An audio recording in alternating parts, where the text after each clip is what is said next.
I wanted to show you guys a quick tutorial on working with HLG footage in Davinci Resolve. Today we are fixing some exposure issues that we have in our shot. I thought this shot was a perfect example of what you can do with HDR footage inside of Davinci Resolve to fix a lot of exposure issues, especially when you're shooting outside. It's nice to know that you can shoot something and then fix it in post and make it look a lot nicer. So what we have going here is an exterior shot. It's about 11:30 in the morning, so the sun is almost directly overhead, and we had really harsh sunlight, so we wanted to find a spot that was shaded that we could then add in light and control it. So our foreground here is in shadow, and our background elements are all getting hit with bright sunlight, so there's a big exposure difference right off the bat. So to correct that with our talent here is we have a reflector, silver reflector mounted on a C stand, bouncing silver light into his face, acting as a key light. And then we have a white reflector here, kind of filling in on the fill side to bring up the shadows there. And there is this in the shot and the boom, which we will fix. There are portions of the shot here, where the fill card is out. So what we'll do is we'll duplicate the clip, make a mask, and then lay that piece over the entire interview so that we don't have any issues there. And the boom, we shot this in 4K and we're delivering in 1080, so we can just crop in, and we won't even see the boom. So let's get to actually fixing this footage. First thing I'll do is I will add a LUT to convert this from the HLG format to Rec 709 standard color space. So I will use the Nick Driftwood LUT, and right off the bat, big difference in color and overall contrast, and that's really good. Looks nice. We also dropped our gain down a little bit since we were able to save some of that, especially in the red channel here. So once we have that, we will make another node and we will work with our qualifier tool. And basically we just want to select the objects in our foreground that we want to bring up, and then select the objects in the background in another node that we want to bring down, so that we have a composition that is balanced and well lit, and will draw the viewer's eye to the interviewee. So let's do that. And we're going to work with our luminance in the qualifier tool here, and we are going to grab everything that's low here, right? And we're going to make sure that all of our talent is selected, which it is. You can see here, all of it is grabbed. And then we're going to use our hue to finesse this even more, and we're just going to go for the skin tones here. So we're going to go over our oranges and yellows and just grabbing his skin tone. Very good. Might work with our saturation. Anything with high saturation, we'll take that out. We can take out a little bit, but not much. It's almost not worth using, so we'll take that off. Now we're going to soften and denoise with our matte finesse here. We don't want to do too much of that. We don't want too much feathering going on. Otherwise you'll see our corrections. So we'll try to keep the correction as tight to his face as possible, since most people are going to be looking here. That's what they're going to notice. Bring that in.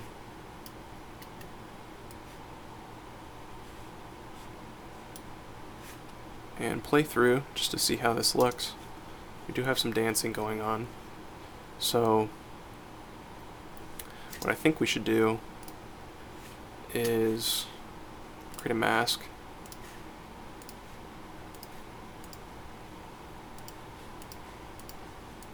Just basic garbage mask around our subject. And we'll scrub through to make sure our subject stays within that garbage mask. It kind of goes in and out there for a couple frames. Especially when he talks with his hands, so I'll pull that out.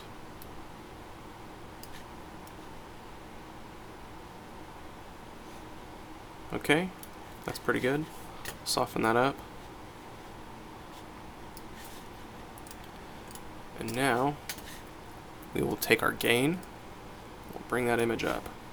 What we're really looking at here is I would like the subject, and you'll see if we oops, just look at his face here. He's in the 600 range on luminance. I'd like to get him up maybe more towards 700, so we'll just bring the gain, pull him up just like that, and we'll drop the gamma back down so it looks a little bit more natural. And now we can see what we've done here. We'll take that away, bring it back. Already looking a lot better. So now let's do an outside selection. So we'll basically select the inverse of what we just did. And I'm going to refine this selection even more. And we're going to take out more of the foreground elements because we would just want to affect the background. We'll pull up our low on the luminance channel. That looks pretty clean. Let's play through here. And we're going to clean this up.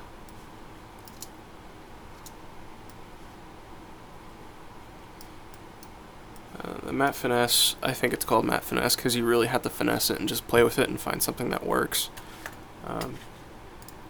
So definitely want to play around with that. See what all those different knobs do. And then for the background, I think we should just drop the gamma down. We don't want to affect the gain because that'll look unnatural. See, that doesn't look real. But if we just drop the gain down a couple steps, that looks believable.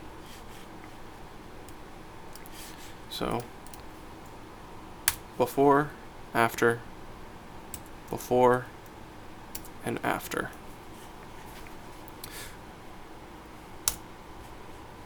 Last step, if you look at his skin tones here, they're looking a little magenta, so we're going to fix that. So I'm going to make another selection, grab his skin,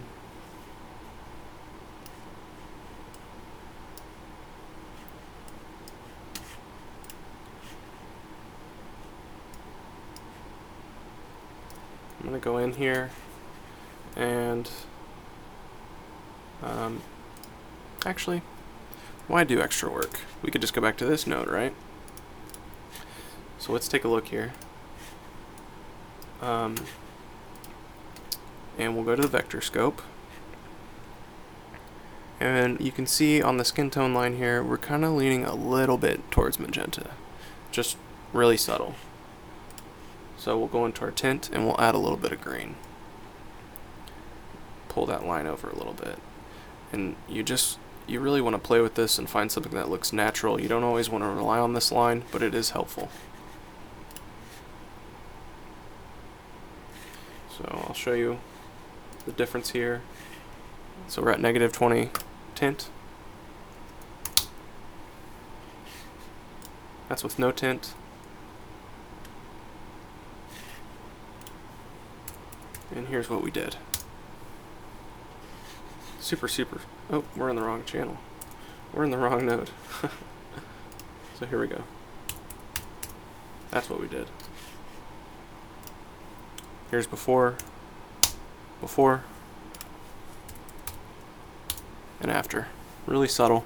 You might not even be able to see it on YouTube, but it makes it look a little bit nicer. So here is our finished product, before everything, and after. Looks like we know what we're doing. Looks like we spent a lot of time to light this when we really only spent like 15 minutes. So that's what I have. Hope you guys learned something. If you guys have any tips or tricks on how to work with HLG footage or just working in Davinci Resolve in general, leave a comment. If you guys want to learn more, let me know what you guys want to learn, what you're interested in. Thanks for watching. I'll see you next time.